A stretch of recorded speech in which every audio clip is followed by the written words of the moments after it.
Capítulo 11. De lo que sucedió a Don Quijote con unos cabreros. Fue recogido de los cabreros con buen ánimo, y habiendo Sancho lo mejor que pudo acomodado a Rocinante y a su jumento, se fue tras el olor que despedían de sí ciertos tasajos de cabra que hirviendo al fuego en un caldero estaban. Y aunque él quisiera en aquel mismo punto ver si estaban en sazón de trasladarlos del caldero al estómago, lo dejó de hacer porque los cabreros los quitaron del fuego, y tendiendo por el suelo unas pieles de ovejas, aderezaron con mucha priesa su rústica mesa, y convidaron a los dos con muestras de muy buena voluntad, con lo que tenían. Sentáronse a la redonda de las pieles 6 de ellos, que eran los que en la majada había, habiendo primero con groseras ceremonias rogado a Don Quijote que se sentase sobre un dornajo que vuelto del revés le pusieron. Sentóse Don Quijote, y quedábase Sancho en pie para servirle la copa, que era hecha de cuerno. Viéndole en pie, su amo le dijo: «Porque veas, Sancho, el bien que en sí encierra la andante caballería, y cuán a pique están los que en cualquiera ministerio de ella se ejercitan de venir brevemente a ser honrados y estimados del mundo, quiero que aquí a mi lado, y en compañía de esta buena gente, te sientes, y que seas una misma cosa conmigo, que soy tu amo y natural señor, que comas en mi plato y bebas por donde yo bebiere, porque de la caballería andante se puede decir lo mismo que del amor se dice, que todas las cosas iguala». «Gran merced», dijo Sancho, «pero sé decir a vuestra merced que como yo tuviese bien de comer, también y mejor me lo comería en pie y a mis solas como sentado a la par de un emperador. Y aun si va a decir verdad, mucho mejor me sabe lo que como en mi rincón sin melindres ni respetos, aunque sea pan y cebolla, que los gallipavos de otras mesas, donde me sea forzoso mascar despacio, beber poco, limpiarme a menudo, no estornudar ni toser, si me viene en gana, ni hacer otras cosas que la soledad y la libertad traen consigo. Así que, señor mío, estas honras que vuestra merced quiere darme por ser ministro y adherente de la caballería andante, como lo soy siendo escudero de vuestra merced, conviértalas en otras cosas que me sean de más cómodo y provecho, que éstas, aunque las doy por bien recibidas, las renuncio para desde aquí al fin del mundo. Con todo eso te has de sentar, porque a quien se humilla Dios le ensalza». Y asiéndole por el brazo, le forzó a que junto a él se sentase. No entendían los cabreros aquella jerigonza de escuderos y de caballeros andantes, y no hacían otra cosa que comer y callar y mirar a sus huéspedes, que con mucho donaire y gana embaulaban tasajo como el puño. Acabado el servicio de carne, tendieron sobre las zaleas gran cantidad de bellotas avellanadas, y juntamente pusieron un medio queso más duro que si fuera hecho de argamasa. No estaba en esto ocioso el cuerno, porque andaba a la redonda tan a menudo, ya lleno, ya vacío, como arcaduz de noria, que con facilidad vació un zaque de 2 que estaban de manifiesto. Después que Don Quijote hubo bien satisfecho su estómago, tomó un puño de bellotas en la mano, y mirándolas atentamente soltó la voz a semejantes razones: «Dichosa edad y siglos dichosos aquellos a quien los antiguos pusieron nombre de dorados, y no porque en ellos el oro, que en esta nuestra edad de hierro tanto se estima, se alcanzase en aquella venturosa sin fatiga alguna, sino porque entonces los que en ella vivían ignoraban estas 2 palabras de tuyo y mío. Eran en aquella santa edad todas las cosas comunes. A nadie le era necesario para alcanzar su ordinario sustento tomar otro trabajo que alzar la mano y alcanzarle de las robustas encinas, que liberalmente les estaban convidando con su dulce y sazonado fruto. Las claras fuentes y corrientes ríos, en magnífica abundancia, sabrosas y transparentes aguas les ofrecían. En las quiebras de las peñas y en lo hueco de los árboles formaban su república las solícitas y discretas abejas, ofreciendo a cualquiera mano, sin interés alguno, la fértil cosecha de su dulcísimo trabajo. Los valientes alcornoques despedían de sí sin otro artificio que el de su cortesía, sus anchas y livianas cortezas, con que se comenzaron a cubrir las casas sobre rústicas estacas sustentadas, no más que para defensa de las inclemencias del cielo. Todo era paz entonces, todo amistad, todo concordia. Aún no se había atrevido la pesada reja del corvo arado a abrir ni visitar las entrañas piadosas de nuestra primera madre, que ella, sin ser forzada, ofrecía por todas las partes de su fértil y espacioso seno, lo que pudiese hartar, sustentar y deleitar a los hijos que entonces la poseían. Entonces sí que andaban las simples y hermosas zagalejas de valle en valle y de otero en otero, en trenza y en cabello, sin más vestidos de aquellos que eran menester para cubrir honestamente lo que la honestidad quiere, y ha querido siempre que se cubra. Y no eran sus adornos de los que ahora se usan, a quien la púrpura de Tiro y la por tantos modos martirizada seda encarecen, sino de algunas hojas verdes de lampazos y yedra entretejidas, con lo que quizá iban tan pomposas y compuestas como van ahora nuestras cortesanas, con las raras y peregrinas invenciones que la curiosidad ociosa les ha mostrado.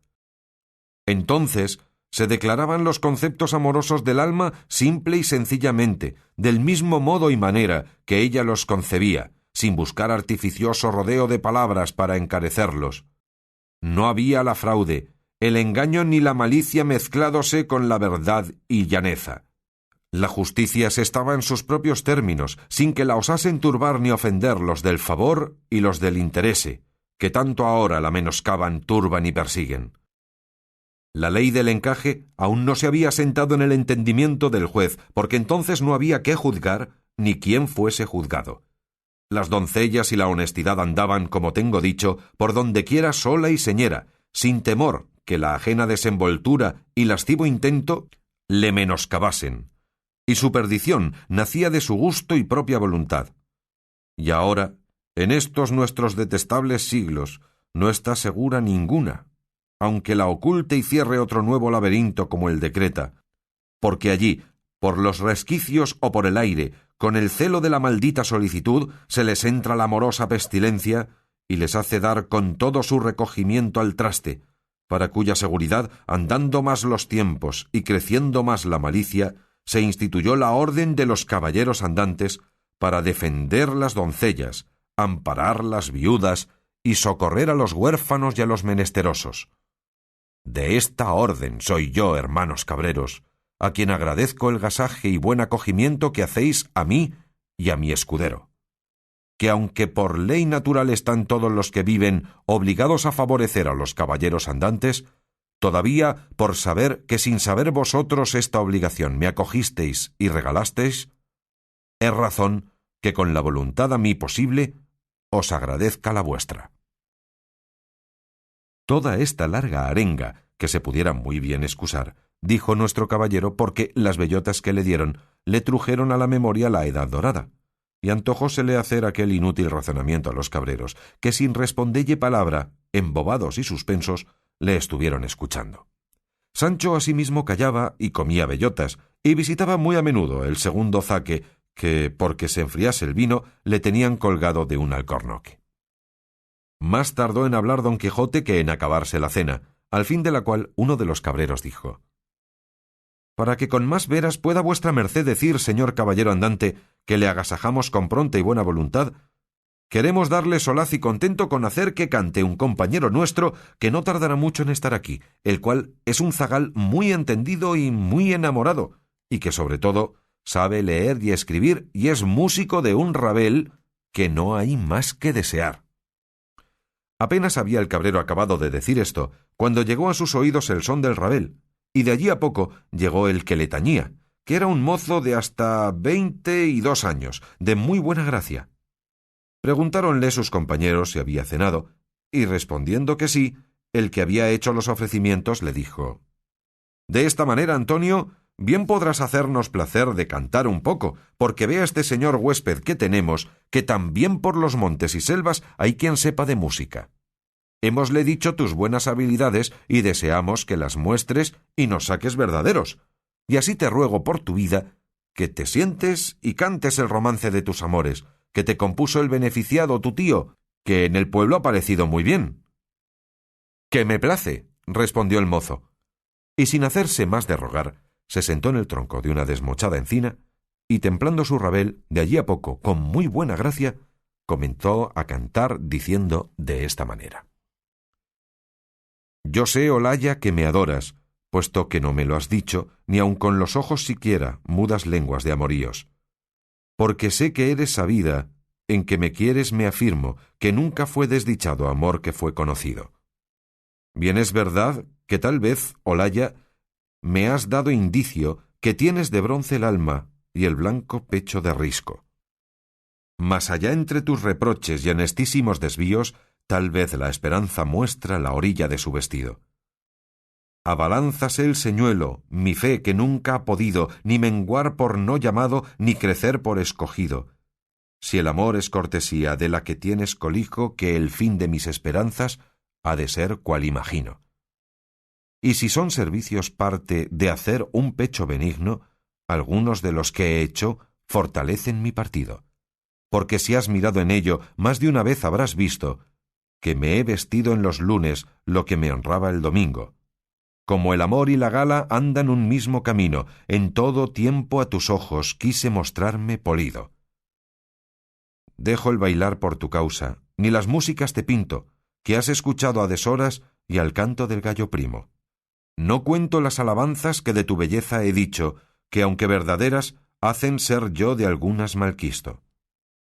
Teresa del Berrocal, yo alabándote, me dijo, tal piensa que adora un ángel y viene a adorar a un gimio. Merced a los muchos dijes y a los cabellos postizos y a hipócritas hermosuras que engañan al amor mismo. Desmentíla y enojóse, volvió por ella su primo, desafióme y ya sabes lo que yo hice y él hizo. No te quiero yo a montón, ni te pretendo y te sirvo por lo de barraganía, que más bueno es mi designio. Coyundas tiene la iglesia que son lazadas de sirgo. Pon tú el cuello en la gamella, verás cómo pongo el mío. Donde no, desde aquí juro, por el santo más bendito, de no salir de estas sierras, sino para capuchino.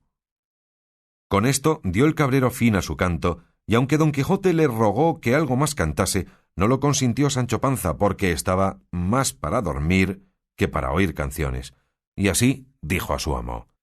Bien puede vuestra merced acomodarse desde luego a donde ha de posar esta noche, que el trabajo que estos buenos hombres tienen todo el día no permite que pasen las noches cantando. Ya te entiendo, Sancho, le respondió don Quijote, que bien se me trasluce que las visitas del zaque piden más recompensa de sueño que de música. A todos nos sabe bien, bendito sea Dios, respondió Sancho. No lo niego, replicó don Quijote, pero acomódate tú donde quisieres, que los de mi profesión mejor parecen velando que durmiendo. Pero con todo esto sería bien, Sancho, que me vuelvas a curar esta oreja, que me va doliendo más de lo que es menester.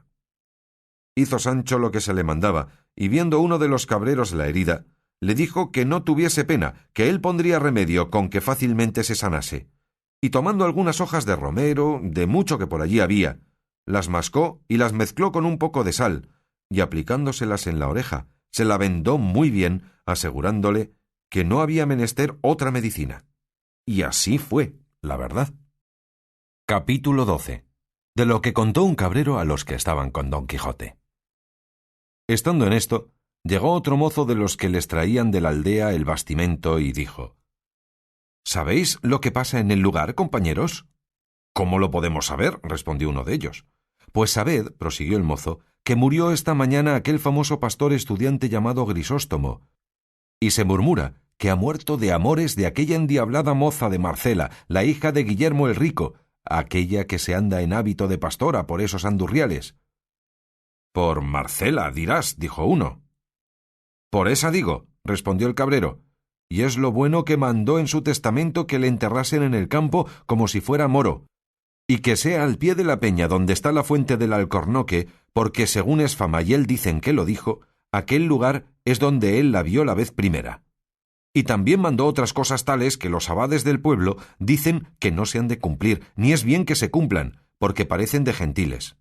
A todo lo cual responde aquel gran su amigo Ambrosio, el estudiante, que también se vistió de pastor con él, que se ha de cumplir todo sin faltar nada, y como lo dejó mandado Grisóstomo, y sobre esto anda el pueblo alborotado. Mas a lo que se dice, en fin se hará lo que Ambrosio y todos los pastores sus amigos quieren, y mañana le vienen a enterrar con gran pompa a donde tengo dicho, y tengo para mí que ha de ser cosa muy de ver. A lo menos yo no dejaré de ir a verla, si supiese no volver mañana al lugar. Todos haremos lo mismo, respondieron los cabreros, y echaremos suertes a quién ha de quedar a guardar las cabras de todos. Bien dices, Pedro, dijo uno, aunque no será menester usar de esa diligencia, que yo me quedaré por todos. Y no lo atribuyas a virtud y a poca curiosidad mía, sino a que no me dejan dar el garrancho que el otro día me pasó este pie. Con todo eso te lo agradecemos, respondió Pedro. Y don Quijote rogó a Pedro le dijese qué muerto era aquel y qué pastora aquella,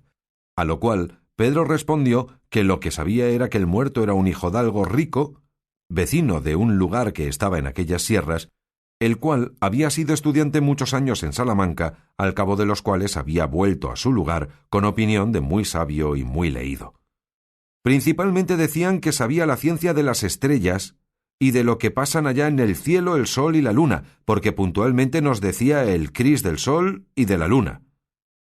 Eclipse se llama, amigo, que no cris, el escurecerse esos dos luminares mayores, dijo don Quijote. Mas Pedro, no reparando en niñerías, prosiguió su cuento diciendo: asimismo, adivinaba cuándo había de ser el año abundante o estil.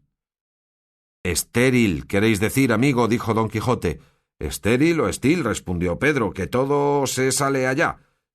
Y digo que con esto que se decía se hicieron su padre y sus amigos, que le daban crédito, muy ricos, porque hacían lo que él les aconsejaba, diciéndoles: sembrad este año cebada, no trigo. En este podéis sembrar garbanzos y no cebada. El que viene será de guilla de aceite. Los 3 siguientes no se cogerá gota. Esa ciencia se llama astrología, dijo don Quijote. No sé yo cómo se llama, replicó Pedro, mas sé que todo esto sabía y aún más. Finalmente no pasaron muchos meses después que vino de Salamanca, cuando un día remaneció vestido de pastor con su cayado y pellico, habiéndose quitado los hábitos largos que como escolar traía, y juntamente se vistió con él de pastor otro su grande amigo, llamado Ambrosio, que había sido su compañero en los estudios. Olvidábaseme de decir como Grisóstomo, el difunto, fue grande hombre de componer coplas, tanto que él hacía los villancicos para la noche del nacimiento del Señor y los autos para el día de Dios, que los representaban los mozos de nuestro pueblo, y todos decían que eran por el cabo. Cuando los del lugar vieron tan de improviso vestidos de pastores a los 2 escolares, quedaron admirados y no podían adivinar la causa que les había movido a hacer aquella tan extraña mudanza. Ya en este tiempo era muerto el padre de nuestro Grisóstomo, y él quedó heredado en mucha cantidad de hacienda, así en muebles como en raíces, y en no pequeña cantidad de ganado, mayor y menor, y en gran cantidad de dineros, de todo lo cual quedó el mozo señor desoluto, y en verdad que todo lo merecía, que era muy buen compañero y caritativo y amigo de los buenos, y tenía una cara como una bendición. Después se vino a entender que el haberse mudado de traje no había sido por otra cosa que por andarse por estos despoblados en pos de aquella pastora Marcela, que nuestro zagal nombró denantes, de la cual se había enamorado el pobre difunto de Grisóstomo. Y quiero os decir ahora, porque es bien que lo sepáis, quién es esta rapaza. Quizá, y aun sin quizá, no habréis oído semejante cosa en todos los días de vuestra vida, aunque viváis más años que sarna.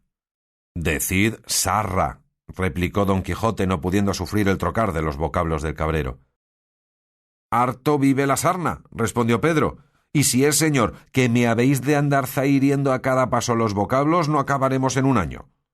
Perdonad, amigo, dijo don Quijote, que por haber tanta diferencia de sarna a sarra os lo dije, pero vos respondisteis muy bien, porque vive más sarna que sarra, y proseguid vuestra historia, que no replicaré más en nada.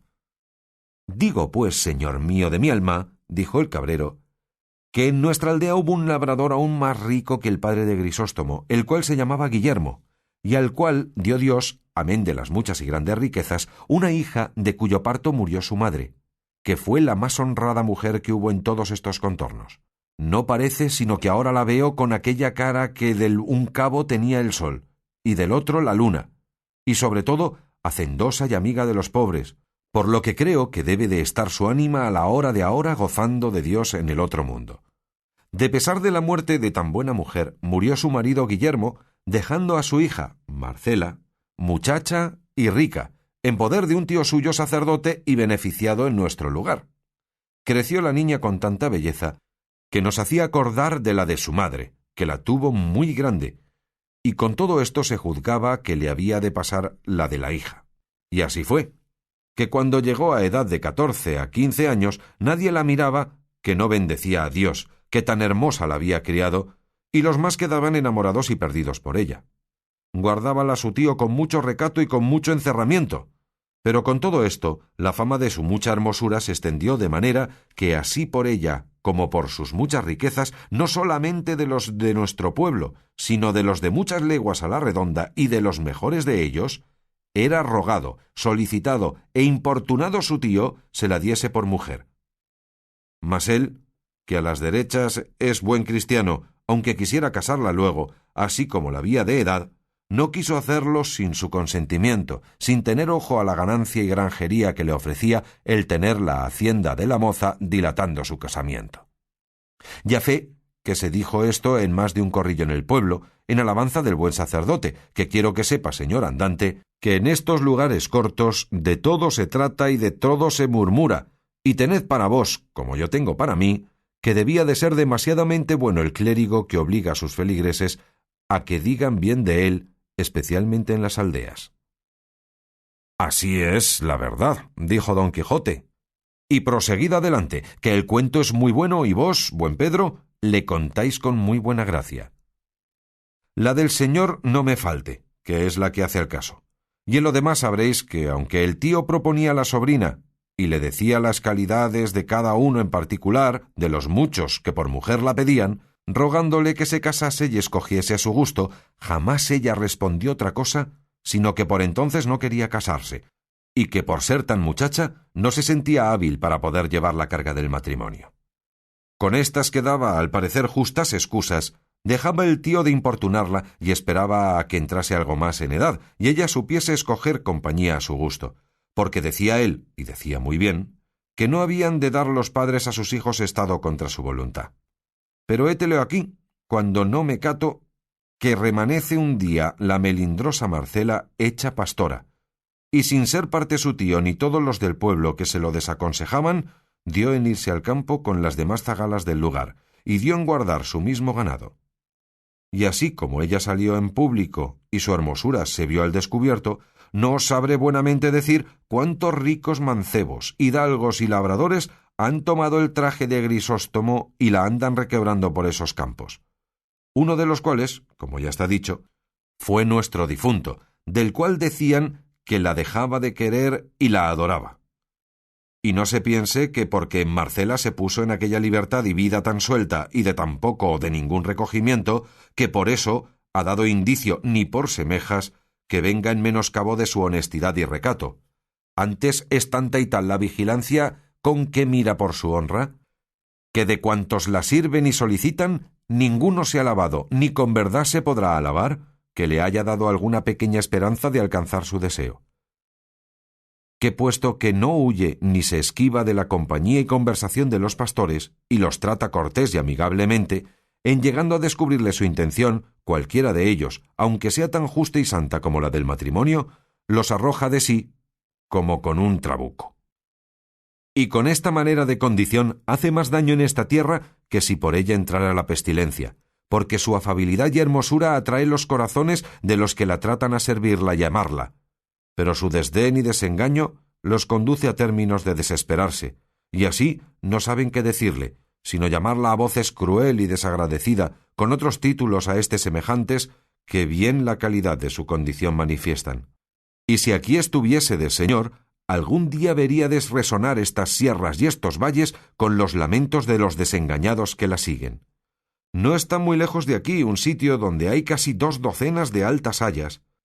y no hay ninguna que en su lisa corteza no tenga grabado y escrito el nombre de Marcela, y encima de alguna una corona grabada en el mismo árbol, como si más claramente dijera su amante que Marcela la lleva y la merece de toda la hermosura humana. Aquí suspira un pastor, allí se queja otro, acullá se oyen amorosas canciones, acá desesperadas endechas. ¿Cuál hay que pasa todas las horas de la noche sentado al pie de alguna encina o peñasco, y allí sin plegar los llorosos ojos, embebecido y transportado en sus pensamientos, le halló el sol a la mañana? ¿Y cuál hay que sin dar vado ni tregua a sus suspiros, en mitad del ardor de la más enfadosa siesta del verano, tendido sobre la ardiente arena, envía sus quejas al piadoso cielo? Y de este y de aquel y de aquellos y de estos, libre y desenfadadamente triunfa la hermosa Marcela. Y todos los que la conocemos estamos esperando en qué ha de parar su altivez y quién ha de ser el dichoso que ha de venir a domeñar la condición tan terrible y gozar de hermosura tan extremada. Por ser todo lo que he contado tan averiguada verdad, me doy a entender que también lo es la que nuestro zagal dijo que se decía de la causa de la muerte de Grisóstomo. Y así os aconsejo, señor, que no dejéis de hallaros mañana a su entierro, que será muy de ver, porque Grisóstomo tiene muchos amigos, y no está de este lugar a aquel donde manda enterrarse media legua. En cuidado me lo tengo, dijo don Quijote, y agradézcoos el gusto que me habéis dado con la narración de tan sabroso cuento. Oh, replicó el cabrero, aún no sé yo la mitad de los casos sucedidos a los amantes de Marcela, mas podría ser que mañana topásemos en el camino algún pastor que nos los dijese. Y por ahora, bien será que os vais a dormir debajo de techado, porque el sereno os podría dañar la herida, puesto que esta es la medicina que se os ha puesto, que no hay que temer de contrario accidente. Sancho Panza, que ya daba al diablo el tanto hablar del cabrero, solicitó por su parte que su amo se entrase a dormir en la choza de Pedro. Hízolo así, y todo lo más de la noche se le pasó en memorias de su señora Dulcinea, a imitación de los amantes de Marcela. Sancho Panza se acomodó entre Rocinante y su jumento, y durmió, no como enamorado desfavorecido, sino como hombre molido a coces. Capítulo 13. Donde se da fin al cuento de la pastora Marcela con otros sucesos. Mas apenas comenzó a descubrirse el día por los balcones del oriente, cuando los 5 de los 6 cabreros se levantaron y fueron a despertar a don Quijote, y a decille si estaba todavía con propósito de ir a ver el famoso entierro de Crisóstomo, y que ellos le harían compañía. Don Quijote, que otra cosa no deseaba, se levantó y mandó a Sancho que ensillase y enalbardase al momento, lo cual él hizo con mucha diligencia, y con la misma se pusieron luego todos en camino. Y no hubieron andado un cuarto de legua, cuando al cruzar de una senda vieron venir hacia ellos hasta 6 pastores vestidos con pellicos negros y coronadas las cabezas con guirnaldas de ciprés y de amarga adelfa. Traía cada uno un grueso bastón de acebo en la mano. Venían con ellos, asimismo, 2 gentiles hombres de a caballo, muy bien aderezados de camino, con otros 3 mozos de a pie que los acompañaban. En llegándose a juntar se saludaron cortésmente, y preguntándose los unos a los otros dónde iban, supieron que todos se encaminaban al lugar del entierro, y así comenzaron a caminar todos juntos. Uno de los de a caballo, hablando con su compañero, le dijo: «Paréceme, señor Vivaldo, que habemos de dar por bien empleada la tardanza que hiciéramos en ver este famoso entierro, que no podrá dejar de ser famoso según estos pastores nos han contado extrañezas así del muerto pastor como de la pastora homicida». «Así me lo parece a mí», respondió Vivaldo, «y no digo yo hacer tal danza de un día, pero de 4 la hiciera a trueco de verle». Preguntóles don Quijote qué era lo que habían oído de Marcela y Grisóstomo. El caminante dijo que aquella madrugada habían encontrado con aquellos pastores, y que por haberles visto en aquel tan triste traje, les habían preguntado la ocasión, por qué iban de aquella manera. Que uno de ellos se lo contó, contando la extrañeza y hermosura de una pastora llamada Marcela, y los amores de muchos que la recuestaban, con la muerte de aquel Crisóstomo a cuyo entierro iban. Finalmente, él contó todo lo que Pedro a don Quijote había contado. Cesó esta plática, y comenzóse otra, preguntando el que se llamaba Vivaldo a don Quijote qué era la ocasión que le movía a andar armado de aquella manera por tierra tan pacífica, a lo cual respondió don Quijote: «La profesión de mi ejercicio no consiente ni permite que yo ande de otra manera. El buen paso, el regalo y el reposo allá se inventó para los blandos cortesanos. Mas el trabajo, la inquietud y las armas sólo se inventaron e hicieron para aquellos que el mundo llama caballeros andantes, de los cuales yo, aunque indigno, soy el menor de todos». Apenas le oyeron esto, cuando todos le tuvieron por loco. Y por averiguarlo más y ver qué género de locura era el suyo, le tornó a preguntar Vivaldo que qué quería decir caballeros andantes. «¿No han vuestras mercedes leído», respondió don Quijote, «los anales e historias de Ingalaterra, donde se tratan las famosas fazañas del rey Arturo, que comúnmente en nuestro romance castellano llamamos el rey Artús, de quien es tradición antigua y común en todo aquel reino de la Gran Bretaña, que este rey no murió, sino que por arte de encantamiento se convirtió en cuervo, y que andando los tiempos ha de volver a reinar y a cobrar su reino y cetro, a cuya causa no se probará que desde aquel tiempo a este haya ningún inglés muerto cuervo alguno? Pues en tiempo de este buen rey fue instituida aquella famosa orden de caballería de los caballeros de la tabla redonda, y pasaron sin faltar un punto los amores que allí se cuentan de don Lanzarote del Lago con la reina Ginebra, siendo medianera de ellos y sabidora aquella tan honrada dueña Quintañona, de donde nació aquel tan sabido romance y tan decantado en nuestra España de «Nunca fuera caballero de damas tan bien servido como fuera Lanzarote, cuando de Bretaña vino, con aquel progreso tan dulce y tan suave de sus amorosos y fuertes fechos,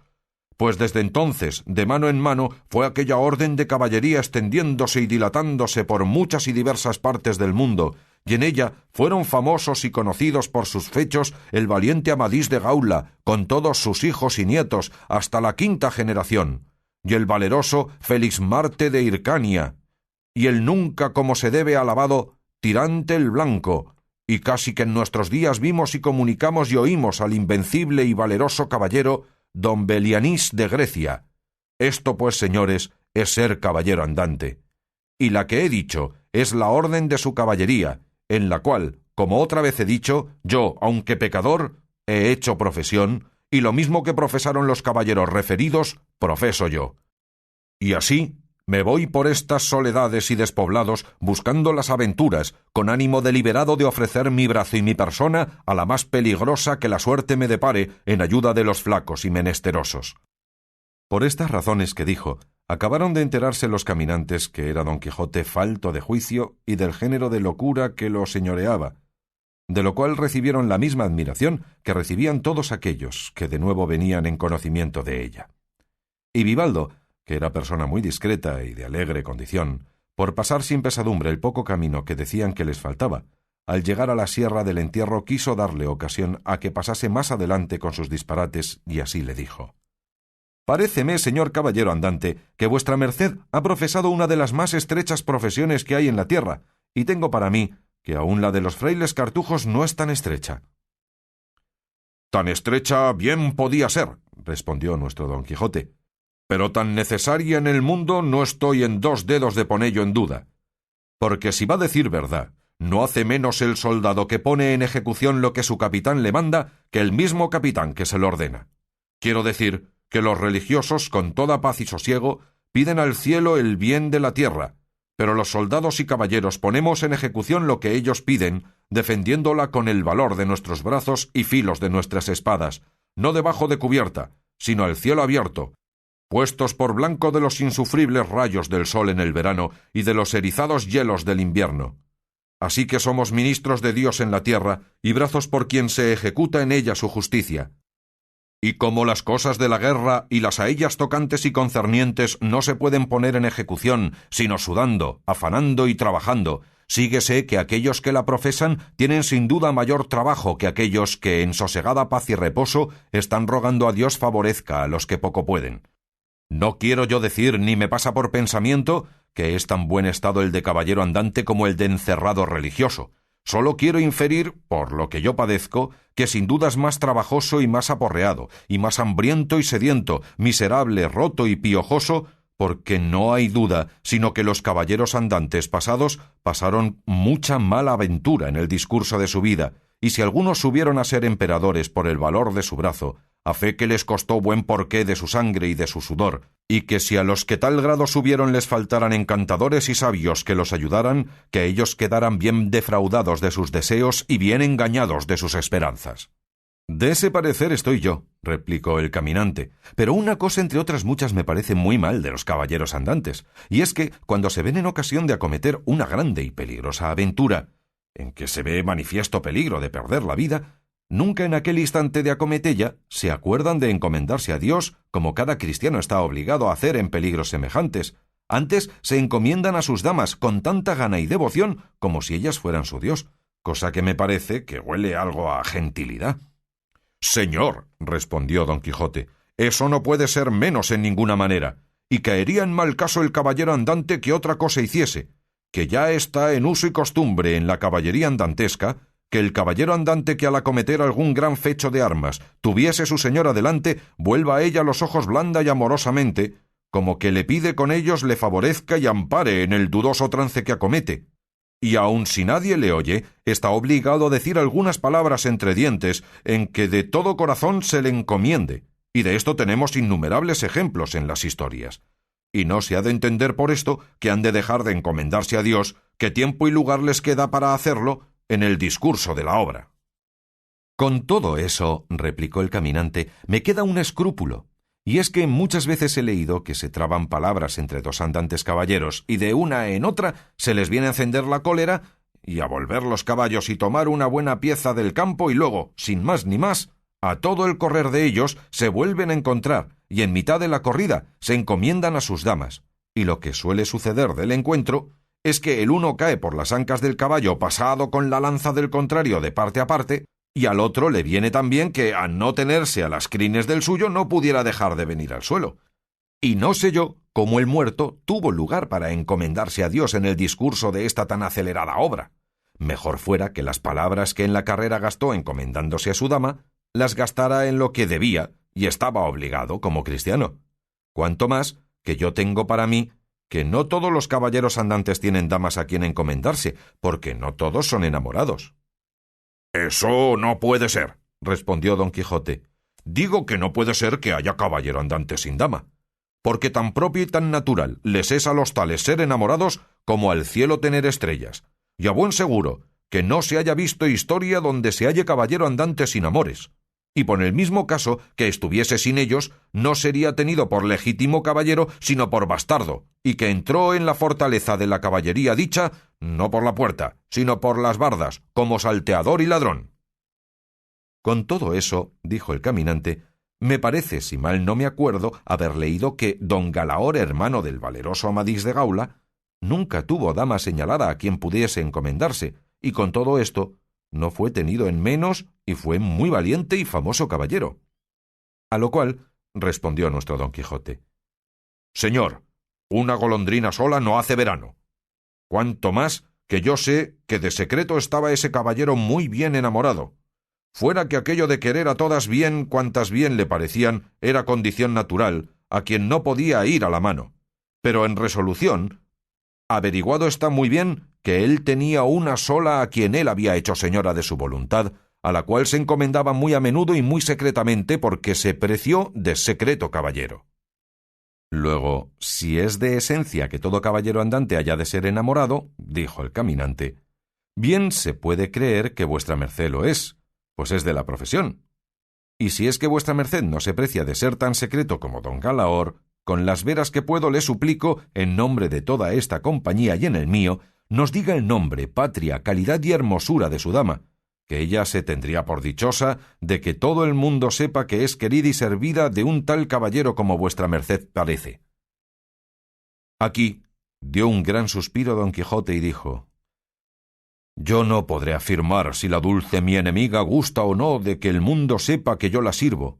Solo sé decir, respondiendo a lo que con tanto comedimiento se me pide, que su nombre es Dulcinea, su patria el Toboso, un lugar de la Mancha. Su calidad por lo menos ha de ser de princesa, pues es reina y señora mía. Su hermosura, sobrehumana, pues en ella se vienen a hacer verdaderos todos los imposibles y quiméricos atributos de belleza que los poetas dan a sus damas, que sus cabellos son oro, su frente campos elíseos, sus cejas arcos del cielo, sus ojos soles, sus mejillas rosas, sus labios corales, perlas sus dientes, alabastro su cuello, mármol su pecho, marfil sus manos, su blancura nieve, y las partes que a la vista humana encubrió la honestidad son tales, según yo pienso y entiendo, que sólo la discreta consideración puede encarecerlas y no compararlas. El linaje, prosapia y alcurnia queríamos saber, replicó Vivaldo. A lo cual respondió Don Quijote: no es de los antiguos Curcios, Gayos y Cipiones romanos, ni de los modernos Colonas y Ursinos, ni de los Moncadas y Requesenes de Cataluña, ni menos de los Rebellas y Villanovas de Valencia, Palafoxes, Nuzas, Rocabertis, Corellas, Lunas, Alagones, Urreas, Foces y Gurreas de Aragón, Cerdas, Manriques, Mendozas y Guzmanes de Castilla, Alencastros, Payas y Meneses de Portugal, pero es de los del Toboso de la Mancha, linaje, aunque moderno, tal que puede dar generoso principio a las más ilustres familias de los venideros siglos, y no se me replique en esto, si no fuere con las condiciones que puso Cervino al pie del trofeo de las armas de Orlando, que decía: nadie las mueva, que estar no pueda con Roldán a prueba. Aunque el mío es de los cachopines de Laredo, respondió el caminante, no le osaré yo poner con el del Toboso de la Mancha, puesto que, para decir verdad, semejante apellido hasta ahora no ha llegado a mis oídos. ¿Cómo eso no habrá llegado?, replicó Don Quijote. Con gran atención iban escuchando todos los demás la plática de los dos, y aun hasta los mismos cabreros y pastores conocieron la demasiada falta de juicio de nuestro Don Quijote. Solo Sancho Panza pensaba que cuanto su amo decía era verdad, sabiendo él quién era y habiéndole conocido desde su nacimiento. Y en lo que dudaba algo, era en creer aquello de la linda Dulcinea del Toboso, porque nunca tal nombre ni tal princesa había llegado jamás a su noticia, aunque vivía tan cerca del Toboso. En estas pláticas iban cuando vieron que por la quiebra que dos altas montañas hacían, bajaban hasta 20 pastores, todos ellos con pellicos de negra lana vestidos, y coronados con guirnaldas, que a lo que después pareció eran cuál de tejo y cuál de ciprés.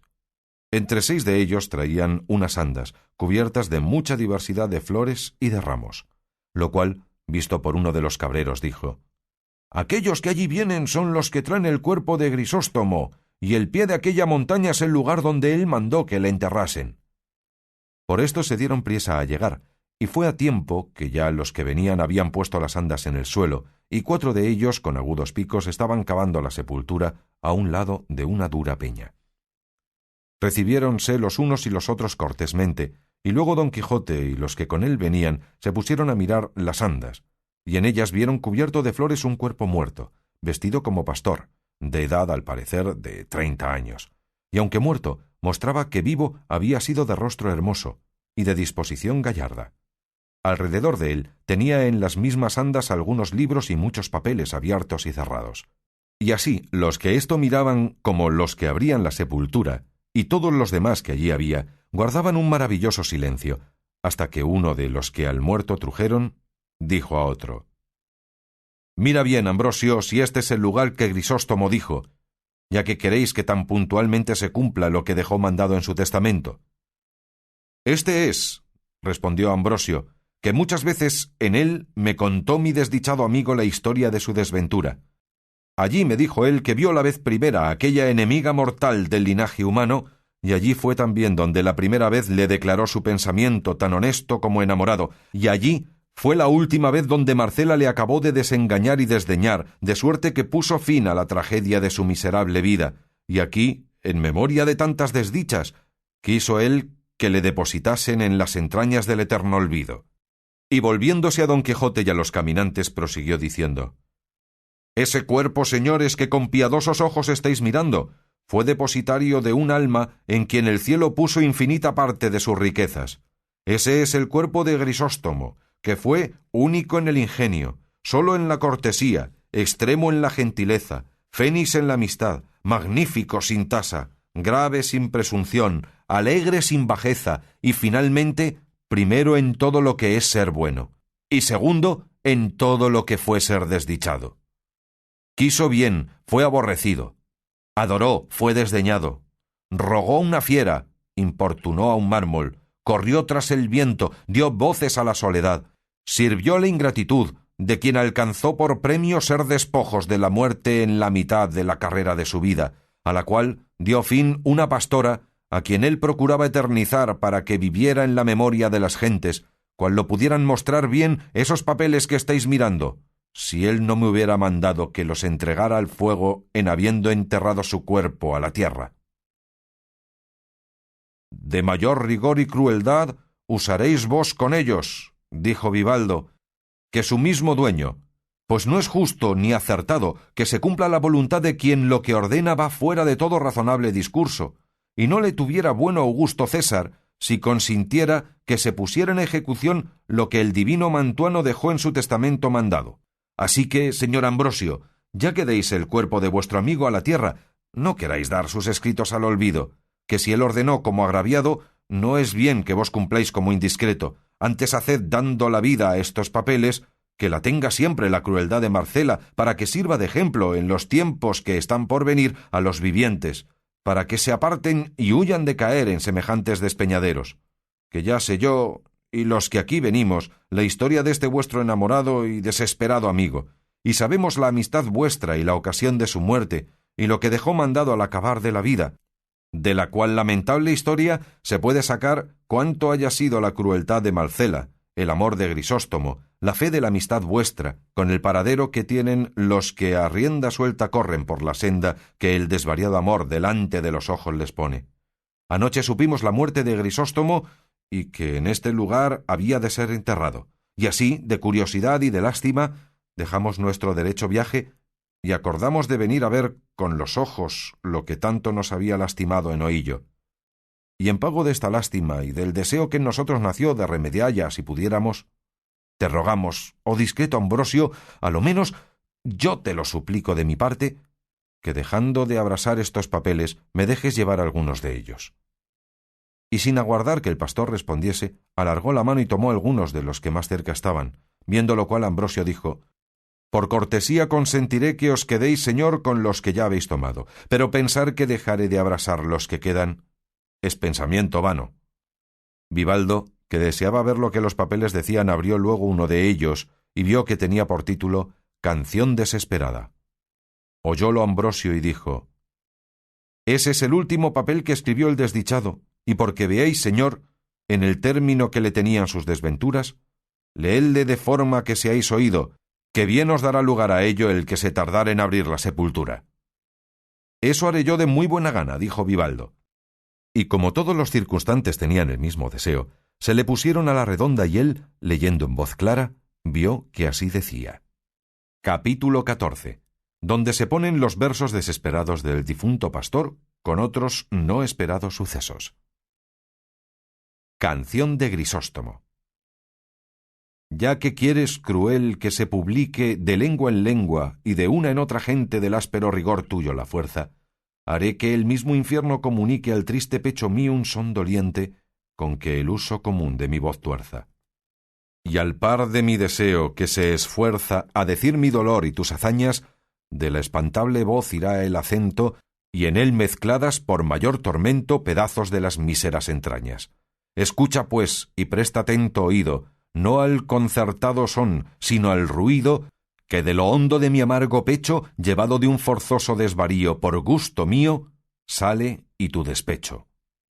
El rugir del león, del lobo fiero, el temeroso aullido, el silbo horrendo de escamosa serpiente, el espantable baladro de algún monstruo, el agorero graznar de la corneja y el estruendo del viento contrastado en mar inestable, del ya vencido toro el implacable bramido y de la viuda tortolilla el sensible arrullar, el triste canto del envidiado búho con el llanto de toda la infernal negra cuadrilla, salgan con la doliente ánima fuera, mezclados en un son de tal manera que se confundan los sentidos todos, pues la pena cruel que en mí se halla, para cantalla, pide nuevos modos. De tanta confusión no las arenas del padre Tajo irán los tristes ecos, ni del famoso Betis las olivas, que allí se esparcirán mis duras penas en altos riscos y en profundos huecos, con muerta lengua y con palabras vivas, o ya en escuros valles o en esquivas playas desnudas de contrato humano, o adonde el sol jamás mostró su lumbre, o entre la venenosa muchedumbre de fieras que alimenta el libio llano. Que puesto que en los páramos desiertos los ecos roncos de mi mal inciertos suelen con tu rigor, tan sin segundo, por privilegio de mis cortosados, serán llevados por el ancho mundo. Mata un desdén, atierra la paciencia, o verdadera o falsa, una sospecha. Matan los celos con rigor más fuerte, desconcierta la vida larga ausencia. Contra un temor de olvido no aprovecha firme esperanza de dichosa suerte. En todo hay cierta inevitable muerte, mas yo, milagro nunca visto, vivo celoso, ausente, desdeñado y cierto de las sospechas que me tienen muerto, y en el olvido en quien mi fuego avivo, y entre tantos tormentos, nunca alcanza mi vista a ver en sombra a la esperanza, ni yo, desesperado, la procuro, antes, por extremarme en mi querella, estar sin ella, eternamente juro. ¿Puédese por ventura en un instante esperar y temer, o es bien hacello, siendo las causas del temor más ciertas? Tengo, si el duro celo está delante, de cerrar estos ojos, si he de vello por 1000 heridas en el alma abiertas.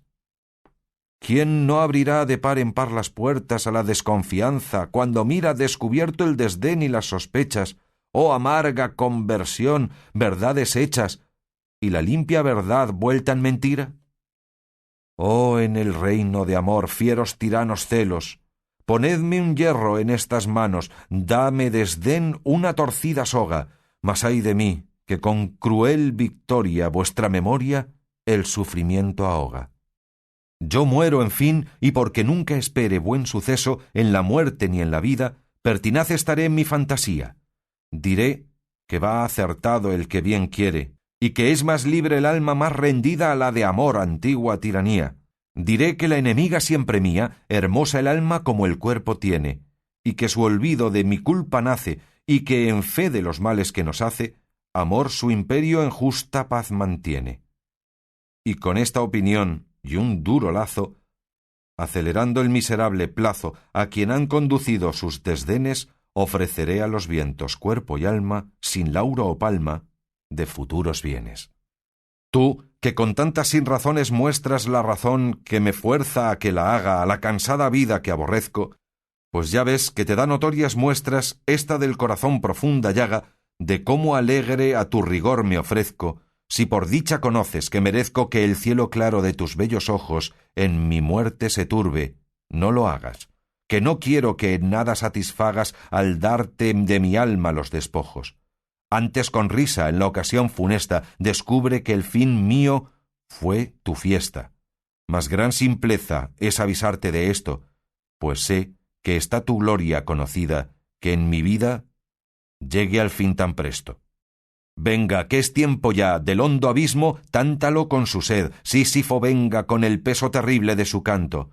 Ticio traiga su buitre y asimismo, con su rueda Egión no se detenga, ni las hermanas que trabajan tanto, y todos juntos su mortal quebranto trasladen en mi pecho y en voz baja, si ya un desesperado son debidas, canten obsequias tristes, doloridas, al cuerpo a quien se niegue aun la mortaja, y el portero infernal de los 3 rostros, con otras 1000 quimeras y 1000 monstruos, lleven el doloroso contrapunto, que otra pompa mejor no me parece, que la merece un amador difunto. Canción desesperada, no te quejes cuando mi triste compañía dejes, antes, pues que la causa do naciste, con mi desdicha aumenta su ventura, aun en la sepultura, no estés triste. Bien les pareció a los que escuchado habían la canción de Grisóstomo, puesto que el que la leyó dijo que no le parecía que conformaba con la relación que él había oído del recato y bondad de Marcela, porque en ella se quejaba Grisóstomo de celos, sospechas y de ausencia, todo en perjuicio del buen crédito y buena fama de Marcela. A lo cual respondió Ambrosio como aquel que sabía bien los más escondidos pensamientos de su amigo. Para que, señor, os satisfagáis de esa duda, es bien que sepáis que cuando este desdichado escribió esta canción estaba ausente de Marcela, de quien él se había ausentado por su voluntad, por ver si usaba con él la ausencia de sus ordinarios fueros, y como al enamorado ausente no hay cosa que no le fatigue, ni temor que no le dé alcance, así le fatigaban a Grisóstomo los celos imaginados y las sospechas temidas como si fueran verdaderas. Y con esto queda en su punto la verdad que la fama pregona de la bondad de Marcela, la cual fuera de ser cruel y un poco arrogante y un mucho desdeñosa, la misma envidia ni debe ni puede ponerle falta alguna. Así es la verdad, respondió Vivaldo. Y queriendo leer otro papel de los que había reservado del fuego, lo estorbó una maravillosa visión, que tal parecía a ella, que improvisamente se les ofreció a los ojos, y fue que por cima de la peña donde se cavaba la sepultura, pareció la pastora Marcela, tan hermosa, que pasaba a su fama su hermosura. Los que hasta entonces no la habían visto, la miraban con admiración y silencio, y los que ya estaban acostumbrados a verla, no quedaron menos suspensos que los que nunca la habían visto. Mas apenas la hubo visto Ambrosio, cuando con muestras de ánimo indignado le dijo: «¿Vienes a ver por ventura, oh fiero basilisco de estas montañas, si con tu presencia vierten sangre las heridas de este miserable a quien tu crueldad quitó la vida? ¿O vienes a ufanarte en las crueles hazañas de tu condición? ¿O a ver desde esa altura, como otro despiadado Nero, el incendio de su abrasada Roma? ¿O a pisar arrogante este desdichado cadáver, como la ingrata hija al de su padre Tarquino? Dinos presto a lo que vienes, o qué es aquello de que más gustas, que por saber yo lo que los pensamientos de Grisóstomo jamás dejaron de obedecerte en vida, haré que, aun él muerto, te obedezcan los de todos aquellos que se llamaron sus amigos». «No vengo, oh Ambrosio, a ninguna cosa de las que has dicho», respondió Marcela, «sino a volver por mí misma y a dar a entender cuán fuera de razón van todos aquellos que de sus penas y de la muerte de Grisóstomo me culpan. Y así ruego a todos los que aquí estáis, me estéis atentos, que no será menester mucho tiempo ni gastar muchas palabras para persuadir una verdad a los discretos.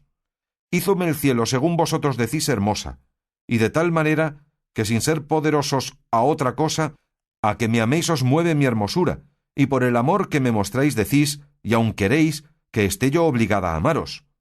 Yo conozco con el natural entendimiento que Dios me ha dado que todo lo hermoso es amable, mas no alcanzo que por razón de ser amado esté obligado lo que es amado por hermoso a amar a quien le ama. Y más, que podría acontecer que el amador de lo hermoso fuese feo, y siendo lo feo digno de ser aborrecido, cae muy mal el decir: «Quiérote por hermosa, hasme de amar aunque sea feo». Pero puesto caso que corran igualmente las hermosuras, no por eso han de correr iguales los deseos, que no todas las hermosuras enamoran, que algunas alegran la vista y no rinden la voluntad,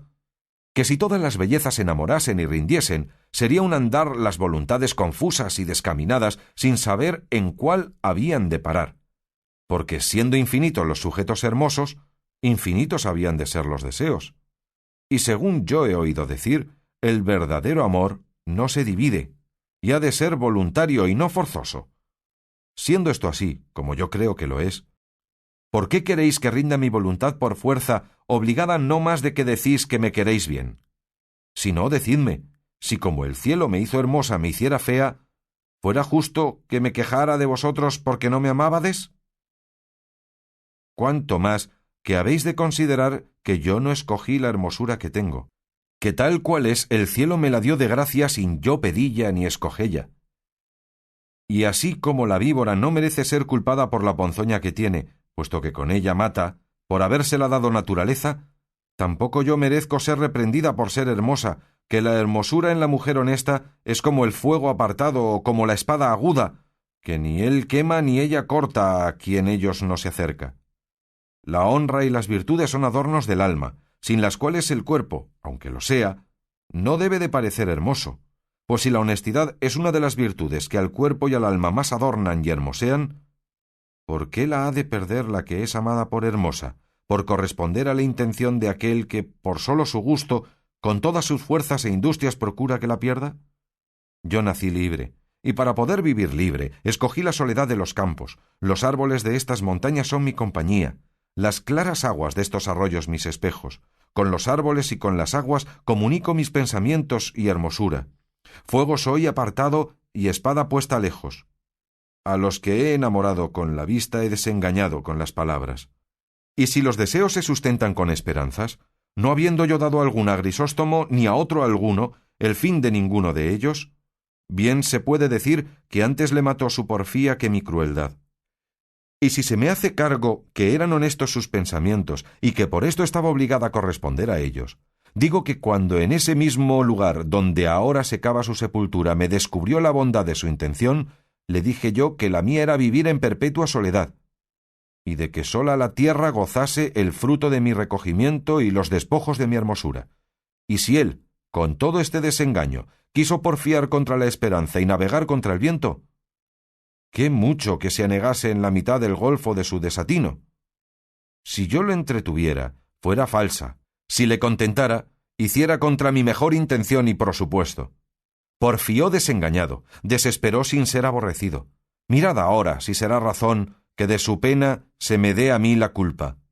Quéjese el engañado, desespérese aquel a quien le faltaron las prometidas esperanzas, confíese el que yo llamare, ufánese el que yo admitiere,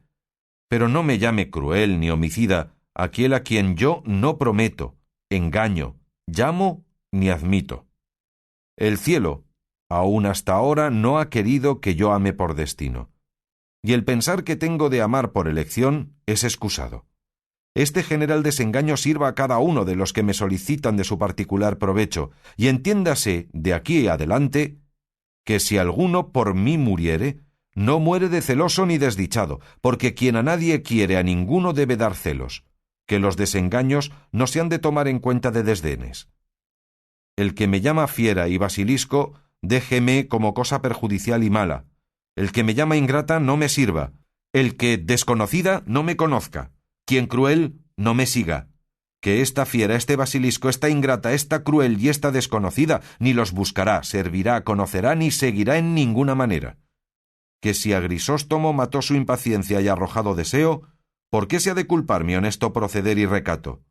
Si yo conservo mi limpieza con la compañía de los árboles, ¿por qué ha de querer que la pierda el que quiere que la tenga con los hombres?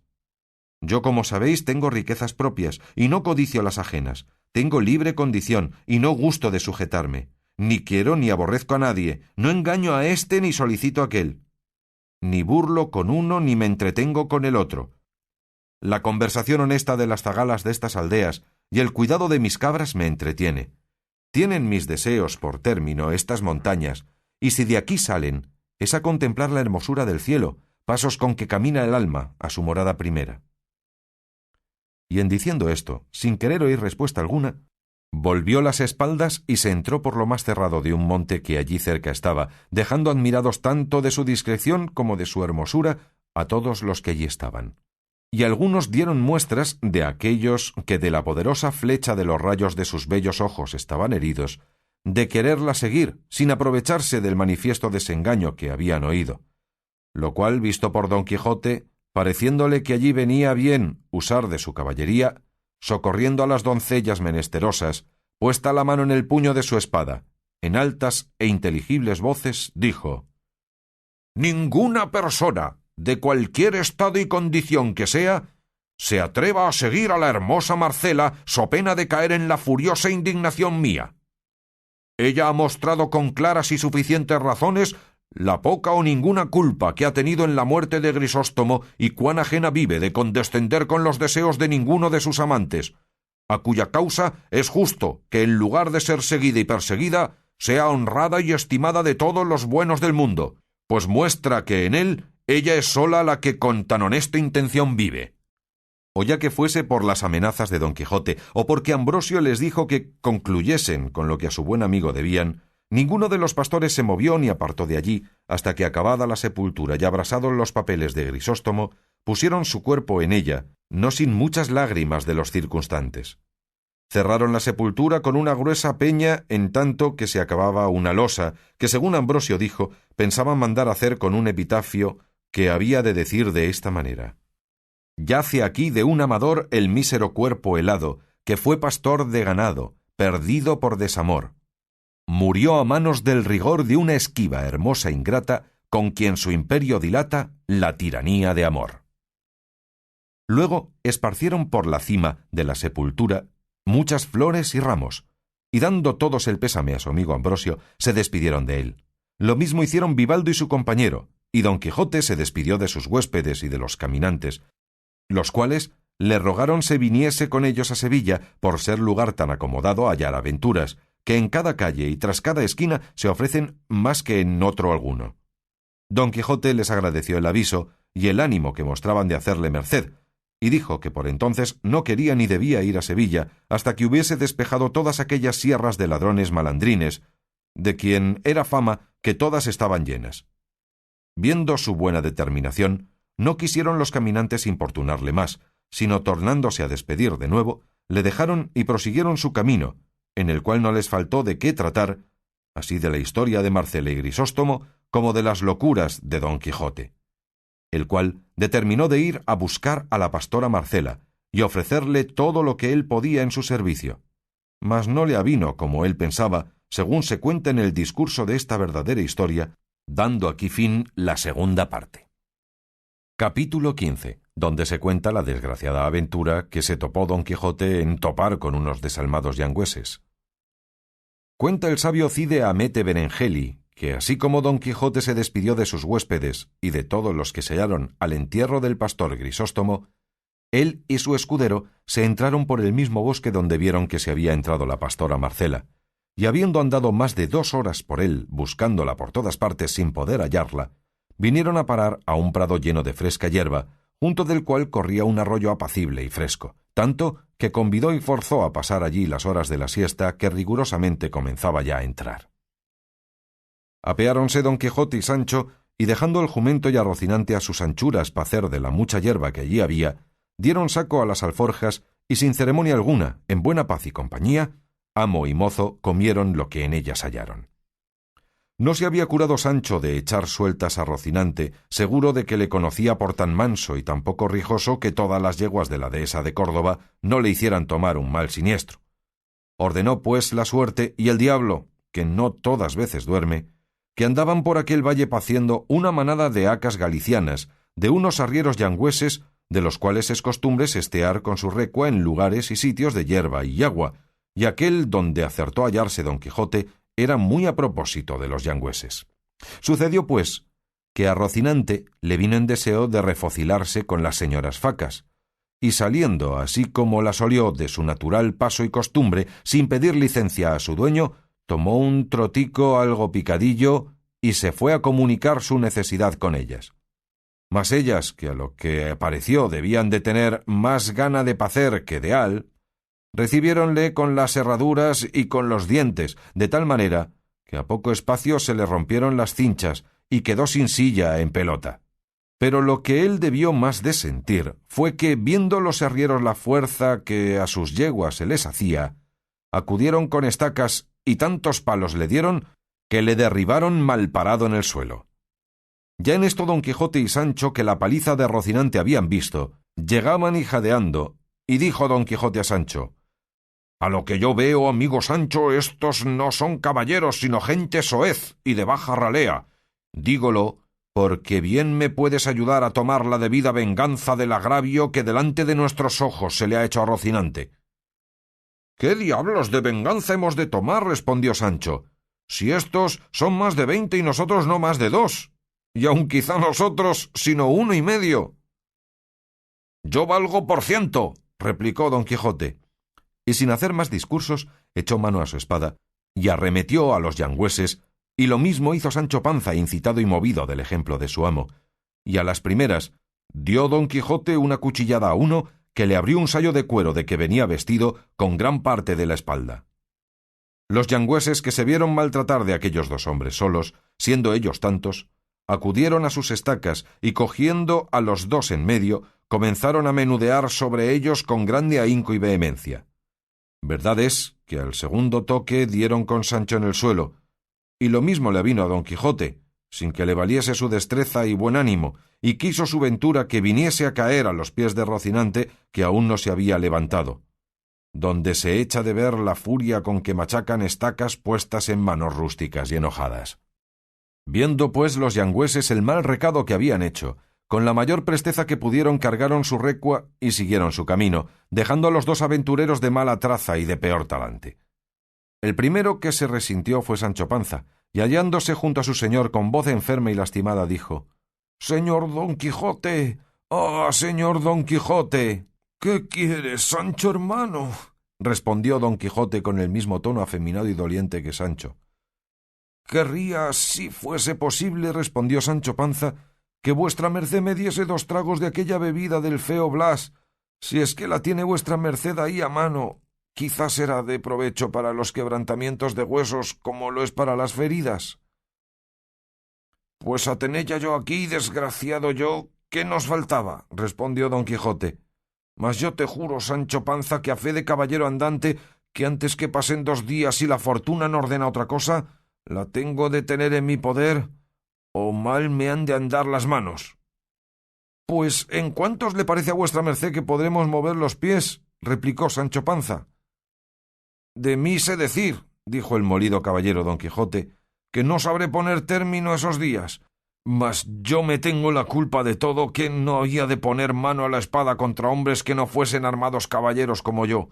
y así creo que en pena de haber pasado las leyes de la caballería, ha permitido el Dios de las batallas que se me diese este castigo. Por lo cual, Sancho Panza, conviene que estés advertido en esto que ahora te diré, porque importa mucho a la salud de entrambos. Y es que cuando veas que semejante canalla nos hace algún agravio, no aguardes a que yo ponga mano a la espada para ellos, porque no lo haré en ninguna manera, sino pon tu mano a tu espada y castígalos muy a tu sabor. Que si en su ayuda y defensa acudieren caballeros, yo te sabré defender y ofendellos con todo mi poder, que ya habrás visto por 1000 señales y experiencias hasta dónde se extiende el valor de este mi fuerte brazo. Tal quedó de arrogante el pobre señor con el vencimiento del valiente vizcaíno, mas no le pareció tan bien a Sancho Panza el aviso de su amo que dejase de responder diciendo: «Señor, yo soy hombre pacífico, manso, sosegado, y sé disimular cualquier injuria porque tengo mujer y hijos que sustentar y criar. Así que séale a vuestra merced también aviso, pues no puede ser mandato, que en ninguna manera pondré mano a la espada, ni contra villano ni contra caballero, y que desde aquí para adelante de Dios perdono cuantos agravios me han hecho y han de hacer, ora me los haya hecho, haga o haya de hacer persona alta o baja, rico o pobre, hidalgo o pechero, sin exceptar estado ni condición alguna». Lo cual, oído por su amo, le respondió: «Quisiera tener aliento para poder hablar un poco descansado, y que el dolor que tengo en esta costilla se aplacara tanto cuanto para darte a entender, Panza, en el error en que estás. Ven acá, pecador, si el viento de la fortuna hasta ahora tan contrario en nuestro favor se vuelve, llevándonos las velas del deseo para que seguramente y sin contraste alguno tomemos puerto en alguna de las ínsulas que te tengo prometida, ¿qué sería de ti si ganándola yo te hiciese señor de ella? Pues lo vendrás a imposibilitar por no ser caballero ni quererlo ser, ni tener valor ni intención de vengar tus injurias y defender tu señorío, porque has de saber que en los reinos y provincias nuevamente conquistados nunca están tan quietos los ánimos de sus naturales ni tan de parte del nuevo señor, que no se tengan temor de que han de hacer alguna novedad para alterar de nuevo las cosas y volver, como dicen, a probar ventura. Y así es menester que el nuevo posesor tenga entendimiento para saberse gobernar y valor para ofender y defenderse en cualquier acontecimiento». «En este que ahora nos ha acontecido», respondió Sancho, «quisiera yo tener ese entendimiento y ese valor que vuestra merced dice, mas yo le juro a fe de pobre hombre que más estoy para bizmas que para pláticas. Mire vuestra merced si se puede levantar y ayudaremos a Rocinante, aunque no lo merece, porque él fue la causa principal de todo este molimiento. Jamás tal creí de Rocinante, que le tenía por persona casta y tan pacífica como yo. En fin, bien dicen que es menester mucho tiempo para venir a conocer las personas, y que no hay cosa segura en esta vida. ¿Quién dijera que tras aquellas tan grandes cuchilladas como vuestra merced dio aquel desdichado caballero andante que había de venir por la posta, y en seguimiento suyo, esta tan grande tempestad de palos que ha descargado sobre nuestras espaldas? «Aun las tuyas, Sancho», replicó don Quijote, «deben de estar hechas a semejantes nublados, pero las mías, criadas entre sinabafas y holandas, claro está que sentirán más el dolor de esta desgracia, y si no fuese porque imagino, ¿qué digo imagino? Sé muy cierto que todas estas incomodidades son muy ajenas al ejercicio de las armas, aquí me dejaría morir de puro enojo». A esto replicó el escudero: «Señor, ya que estas desgracias son de la cosecha de la caballería, dígame vuestra merced si suceden muy a menudo o si tienen sus tiempos limitados en que acaecen, porque me parece a mí que a 2 cosechas quedaremos inútiles para la tercera, si Dios por su infinita misericordia no nos socorre. Sábete, amigo Sancho, respondió don Quijote, que la vida de los caballeros andantes está muy sujeta a 1000 peligros y desventuras, y ni más ni menos está en potencia propincua de ser los caballeros andantes reyes y emperadores, como lo ha mostrado la experiencia en muchos y diversos caballeros, de cuyas historias yo tengo entera noticia, y pudiérate contar ahora, si el dolor me diera lugar, de algunos que sólo por el valor de su brazo han subido a los altos grados que he contado, y estos mismos se vieron antes y después en diversas calamidades y miserias, porque el valeroso Amadís de Gaula se dio en poder de su mortal enemigo Arcalaús, el encantador, de quien se tiene por averiguado que le dio, teniéndole preso, más de 200 azotes con las riendas de su caballo, atado a una columna de un patio. Y hay un autor secreto, y de no poco crédito, que dice que habiendo cogido el caballero del Febo con una cierta trampa, que se le hundió debajo de los pies en un cierto castillo, y al caer se halló en una honda sima debajo de tierra, atado de pies y manos, y allí le echaron a una de estas que llaman melecinas, de agua de nieve y arena, de lo que llegó muy al cabo, y si no fuera socorrido en aquella gran cuita de un sabio grande amigo suyo, lo pasara muy mal el pobre caballero. Y así que bien puedo yo pasar entre tanta buena gente, que mayores afrentas son las que éstos pasaron, que no las que ahora nosotros pasamos. Porque quiero hacerte sabidor, Sancho, que no afrentan las heridas que se dan con los instrumentos que acaso se hallan en las manos, y esto está en la ley del duelo, escrito por palabras expresas, que si el zapatero da a otro con la horma que tiene en la mano, puesto que verdaderamente es de palo, no por eso se dirá que quede apaleado aquel a quien dio con ella. Digo esto porque no pienses que puesto que quedamos de esta pendencia molidos, quedamos afrentados, porque las armas que aquellos hombres traían, con que nos machacaron, no eran otras que sus estacas, y ninguno de ellos, a lo que se me acuerda, tenía estoque, espada ni puñal. No me dieron a mí lugar, respondió Sancho, a que mirasen tanto, porque apenas puse mano a mi tizona cuando me santiguaron los hombros con sus pinos, de manera que me quitaron la vista de los ojos y la fuerza de los pies, dando conmigo a donde ahora llago, y a donde no me da pena alguna el pensar si fue afrenta o no lo de los estacazos, como me la da el dolor de los golpes, que me han de quedar tan impresos en la memoria como en las espaldas. Con todo esto te hago saber, hermano Panza, replicó don Quijote, que no hay memoria a quien el tiempo no acabe, ni dolor que muerte no le consuma. Pues qué mayor desdicha puede ser, replicó Panza, de aquella que aguarda el tiempo que la consuma y a la muerte que la acabe. Si esta nuestra desgracia fuera de aquellas que con un par de biznas se curan, aún no tan malo, pero voy viendo que no han de bastar todos los emplastos de un hospital para ponerlas en buen término siquiera. Déjate de eso y saca fuerzas de flaqueza, Sancho, respondió don Quijote, que así haré yo, y veamos cómo está Rocinante, que a lo que me parece no le ha cabido al pobre la menor parte de esta desgracia. No hay de qué maravillarse de eso, respondió Sancho, siendo él tan buen caballero andante. De lo que yo me maravillo es de que mi jumento haya quedado libre y sin costas, donde nosotros salimos sin costillas. Siempre deja la ventura una puerta abierta en las desdichas para dar remedio a ellas, dijo don Quijote. Dígolo porque esa bestezuela podrá suplir ahora la falta de Rocinante, llevándome a mí desde aquí a algún castillo donde sea curado de mis feridas.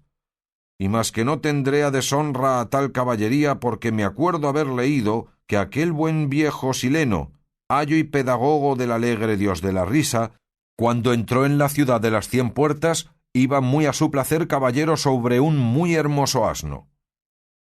Verdad será que en él debía ir caballero como vuestra merced dice, respondió Sancho, pero hay grande diferencia del ir caballero al ir atravesado como costal de basura. A lo cual respondió don Quijote, las feridas que se reciben en las batallas antes dan honra que le quitan. Así que, Panza, amigo, no me repliques más, sino como ya te he dicho, levántate lo mejor que pudieres y ponme de la manera que más te agradare encima de tu jumento, y vamos de aquí antes de que la noche venga y nos saltee en este despoblado. Pues yo he oído decir a vuestra merced, dijo Panza, que es muy de caballeros andantes el dormir en los páramos y desiertos lo más del año, y que lo tienen a mucha ventura. Eso es, dijo don Quijote, cuando no pueden más o cuando están enamorados. Y es tan verdad esto, que ha habido caballero que se ha estado sobre una peña al sol y a la sombra y a las inclemencias del cielo 2 años, sin que lo supiese su señora.